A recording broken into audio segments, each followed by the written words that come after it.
got you running, that you feel the same.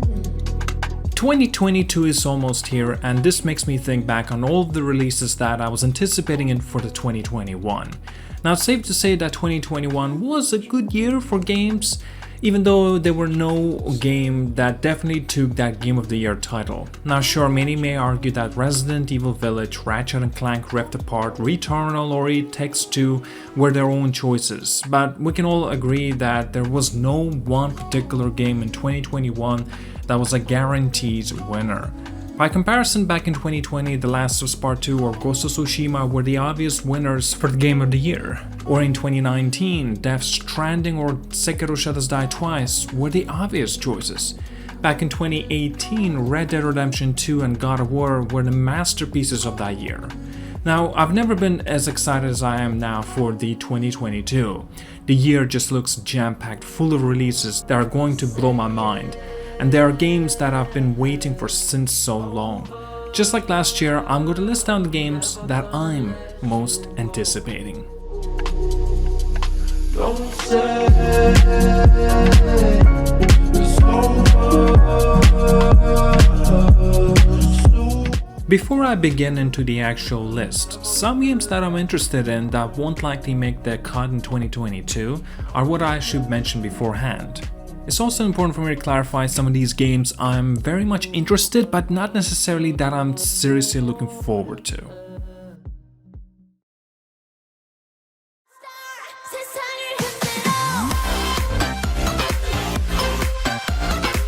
ZDEyE looks absolutely mesmerizing. The graphics and the art design here is something exceptional. It resembles some Monster Hunter World with the children aspect of the game, and it's not really my favorite genre, but it does look amazing that I definitely want to see a little bit more. Dead Space Remake. Now, I never got into Dead Space before, and with the upcoming remake, this makes me very compelled to check it out. I'm not a big fan of the horror types of genres, but I do appreciate fantastic third-person gameplay with the interesting story. Suicide Squad Killed the Justice League seems like the game that Avengers kind of perhaps wanted it to be, yet could never reach that height. I want to jump into the game with my buddies and have the time of my life. Initially I didn't think much of it until the newest trailer released. The game looks quirky and silly in a lot of ways, and perhaps I will appreciate it more, until of course I'll see a proper raw gameplay to summarize my thoughts. Gotham Knights is also a game that I'm highly interested in. Well, it's mainly because I like Batman Arkham games. Now, personally, I do not agree with the new direction that this game is headed towards, being an RPG with online play, but I'm still curious to see how well this game will perform. The Callisto Protocol, being a horror game, seems to be a big contender, being as a fantastic game. But obviously we'll still have to wait till the proper reveal of the game to make that sort of decision if it's for me or not. Hogwarts Legacy. Well, this is a game that I don't know how to feel about. Well, I'm anticipating the release. I don't know if it's going to be good, because we haven't really seen actual gameplay yet. Not sure if it's going to be releasing next year. I'm not a big fan as well of the Harry Potter movies nor games, but since it's a big game, this will be quite interesting to see. You are a hero. Wonder Woman is a single-player open-world action game that introduces an original story set in the DC universe and allows players to become Diana. Since it's being developed by Monolith, the studio behind Middle-earth: Shadow of War, I'm very curious to see how this game will look, including its gameplay.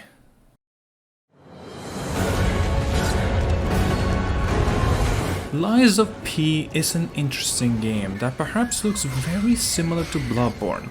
On top of that this is actually Dark Souls style Pinocchio game.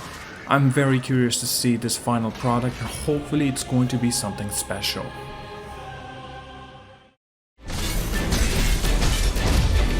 Stranger of Paradise Final Fantasy Origin.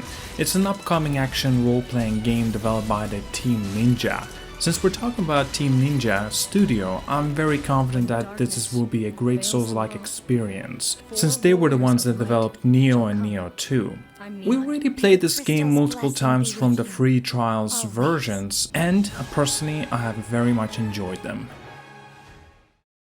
We know now that in the early years of the 20th century, a new Mass Effect game is obviously already in development, and by the sign of it, it's a very long way from its release, let alone a gameplay first look. Now, whether it's Mass Effect 5 or something different name-wise, it looks like it's going to continue the Commander Shepard's tale, complete with the familiar faces from the Normandy crew.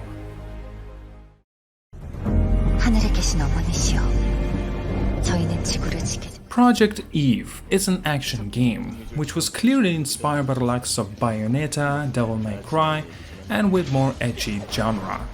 I personally like the combat and the aesthetic, though hopefully the story will not take the backseat.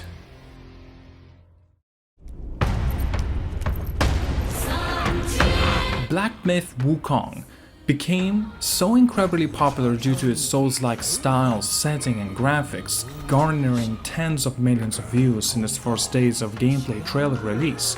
A lot of people are speculating that might have been fake, and of course there's always a possibility. I'm just hoping it is all real. Now they wield it.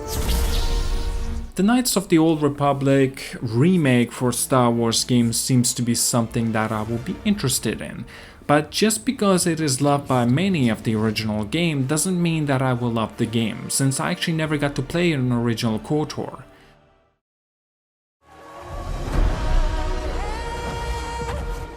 Avatar Frontier of Pandora. Ubisoft with their Snowdrop engine, it seems to be something that is exciting perhaps at the very least. Especially because the new Splinter Cell remake is also being made in the same very engine. Let's hope that this game is pretty good, at the very least something new and not formulaic like we have seen from the other Ubisoft titles.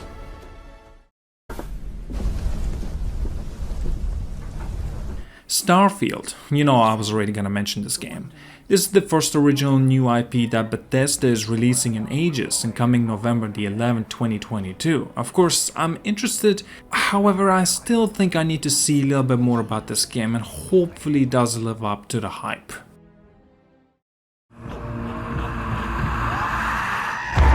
Hellblade 2 Senua's Saga. Now the original Hellblade was by far one of my favorite games and one of the best storylines. Now the sequel itself seems to want to do this on a much higher scale and much bigger budget with the Microsoft's backing, which makes this game less exciting since it's now exclusive to Xbox platforms.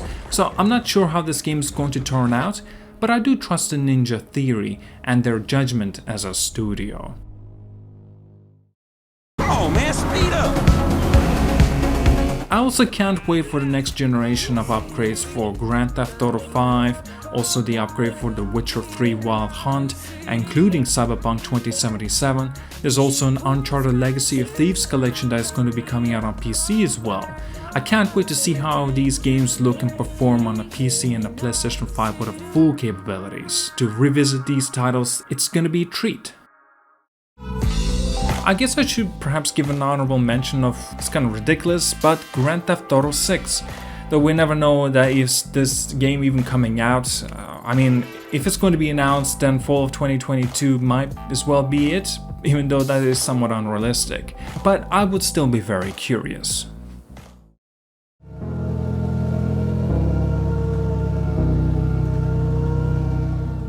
Alright, now to talk about the games that I'm most anticipating for in the 2022. Most of these games have a release date and some others do not, but there is still a possibility that they may release later in 2022. Personally, I don't really mind to wait since I am a pretty patient person, and if these games do tend to release in 2023, oh well, as long as it takes a long time for it to develop and make sure that it actually performs well, then I'm good with this. I definitely wanted to mention them and give them a little bit of a spotlight since they definitely deserve it.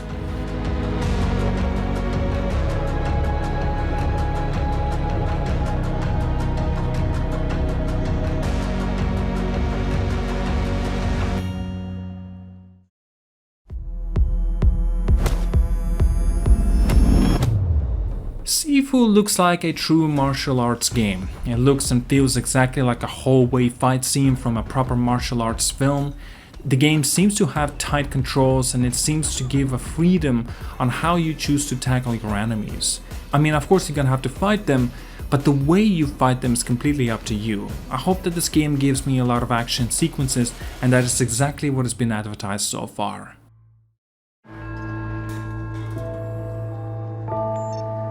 I'm not that deep into indie gaming, yet Stray caught my eye.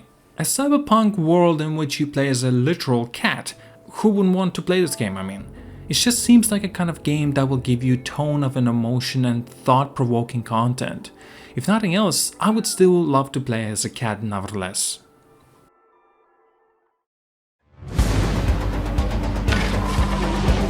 I know that the original game came out in 2015, yet it still feels like this game has been in development for 20 years. Dying Light 2 seems to be doing something exceptional and wants to give players the absolute freedom to do whatever they want, to tackle situations however they want, and to team up with a faction that they like. However, it also brings with it series of consequences upon each decision that I'm highly actually interested about.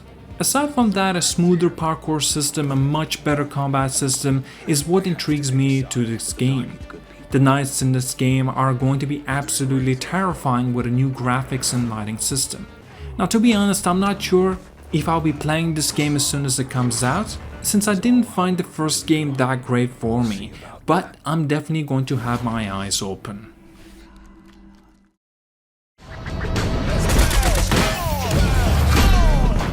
I've been a fan of these series since Saints Row the 3rd, so I've always appreciated the wacky and non-serious characters with the story. Saints Row 3 and 4 were by far some of my favorite open world games, as well as some of my favorite stories. They were so insanely wacky that I couldn't get enough, and Saints Row seems to be doing that. It feels like an original Saints Row the 3rd, where it still is wacky yet is still grounded. Not to mention the graphics look good and the combat looks like it's gonna be plenty of fun.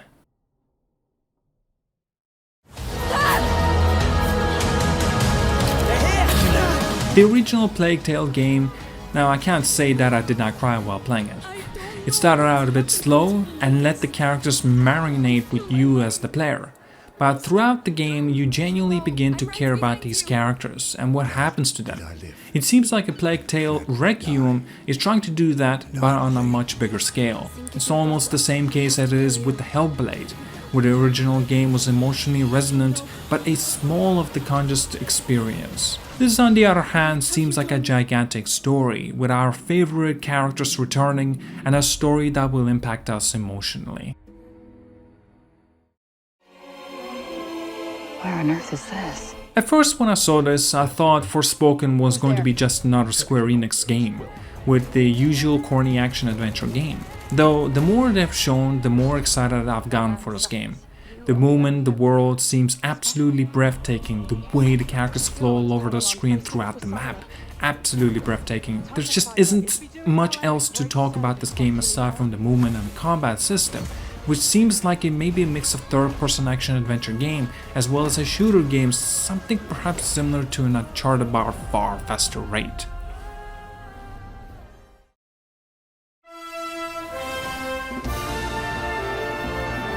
I don't know what else they're gonna do with the series now, but I do know that there's some kind of time traveling involvement of some sort, which already has me excited way more than I should be. Imagine having an ability to control time in the game that gives you 100% freedom in whatever you wish to do.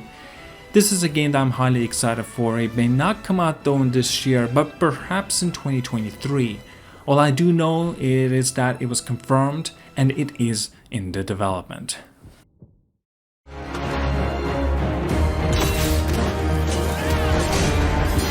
Square Enix has really been hiding a lot of details about Final Fantasy XVI, aside from the few trailers that they haven't really given us much.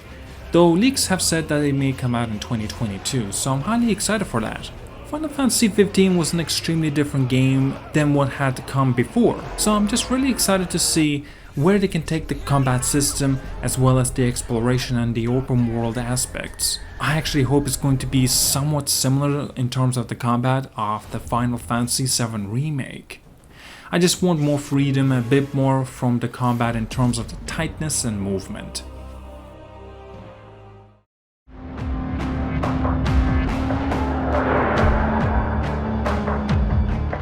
Insomniac Games making a game about Wolverine, oh sign me up. I hope that this game's R-rated, and I hope that there's a lot of blood, a lot of decapitation, and a ton of combat. I know that the Wolverine Origins game wasn't exceptional per se, but I absolutely love the most recent movie called Logan, and hopefully there's still a bit of that essence within this game. Now, we have a confirmation that the actual Wolverine game is being made by one of the best studios, and I can barely contain my excitement. One who could push me. This is a game that I want to freak out about. Insomniac is back once again. They're making another Spider-Man game. The original was such a masterpiece. The swinging, the traversal were just so smooth and refreshing that it had me doing just that for several hours. As IGN would say, this game really made you feel like Spider-Man. Now with the sequel, I'm hoping a little more for a gameplay combination of both Peter and Miles. I want to see more locations aside from New York. I really want to see Venom in play and during the combat, perhaps a new look of black suit that Peter wears. And especially after seeing Spider-Man No Way Home and being my favorite Spider-Man movie now. Oh, I'm more excited for this game than I ever have been before. The land is dying, and the machines are out of control. Finally, a pure PlayStation experience. Horizon Forbidden West is a guaranteed to be a fantastic game due to the fact that it's being made by Guerrilla Games. I had a sheer amount of fun of going through Aloy's story and just the beautiful world of Horizon Zero Dawn. In fact, I got so deeply invested that I had to aim for the Platinum Trophy and even play through the DLC 100% completion. I cannot believe that they're actually making a sequel so soon after the release of the original. Though when I look back at the game, it came out more than 5 years ago, so I might be fooling myself. Nevertheless, this game seems to be a huge step up from the original, with a large variety of machines, a whole new map to explore, and a large emphasis on the underwater exploration and traversal via the machines. Unending curse.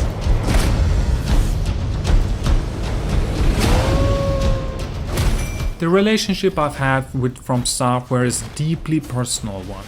Each and every of their projects has affected me not just emotionally but as a gamer mechanically.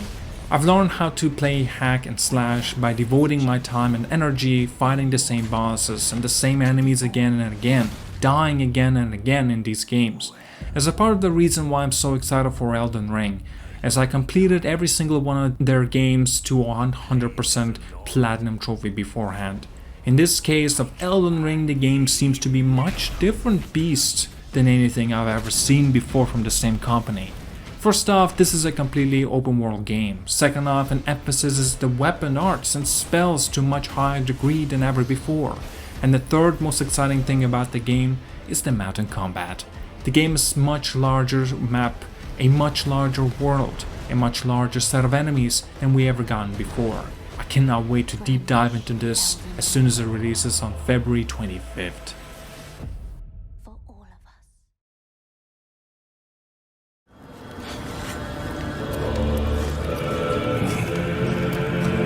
Of course, my most anticipated game of 2022 had to be God of War Ragnarok.